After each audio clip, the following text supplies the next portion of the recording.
আজ বানাবো সম্পূর্ণ একটা নিরামিষ রেসিপি, মৌরি মালাই পনির। এই মৌরি মালাই বানানোর জন্য নিয়ে নিচ্ছি 200 গ্রাম পনির।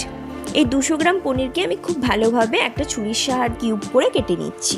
তারপর একটা গ্যাসের ওভেন অন করে আমি একটা কড়াই বসিয়ে খুব ভালো করে তেলটা গরম করে আমি 1 চামচ মতো লবণ দিয়ে দিয়েছি যাতে পনিরগুলো না লেগে যায়। তারপরে কিউব করে রাখা পনিরগুলো আমি দিয়ে দিচ্ছি। এবার খুব ভালোভাবে লাল লাল করে পনিরগুলোকে ভেজে নিতে হবে। ভেজে আমি উঠিয়ে নিচ্ছি। তারপর একটা মশলা বানাবো মিক্সিং জারে। তার জন্য আমি নিয়ে নিচ্ছি 4টে টুকরো আদা, 3টে কাঁচা লঙ্কা আর 150 গ্রামের মতো কাজু। আর দিয়ে দেবো কিউব করে কেটে রাখা 3-4 টুকরো আমি পনির রেখেছিলাম আর গুঁড়ো দুধ 4 চামচের মতো জল দিয়ে একটা স্মুথ পেস্ট আমি বানিয়ে রাখবো। এদিকে আমি তেলটা গরম করে ওর মধ্যে দিয়ে দিয়েছিলাম 1 চামচ মৌরি, একটা শুকনো লঙ্কা আর একটুখানি তেজপাতা। তারপরে যে পেস্টটা বানিয়ে রেখেছিলাম সেটা আমি ওর মধ্যে দিয়ে দিচ্ছি। তারপরে একটু নাড়াচাড়া করে 4-5 মিনিটের মতো কষিয়ে নিয়েছি।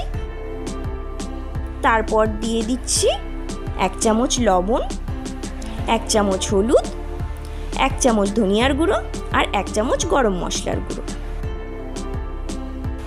এবার আবারও খুব ভালো করে খুন্তি দিয়ে আমি নাড়াচাড়া করে মিশিয়ে নিচ্ছি। এবার দিয়ে দেবো 1 কাপের মতো দুধ। তারপর দিয়ে দিচ্ছি পনির। দুধটা দিয়ে আমি 7 মিনিটের মতো ফুটিয়েছিলাম।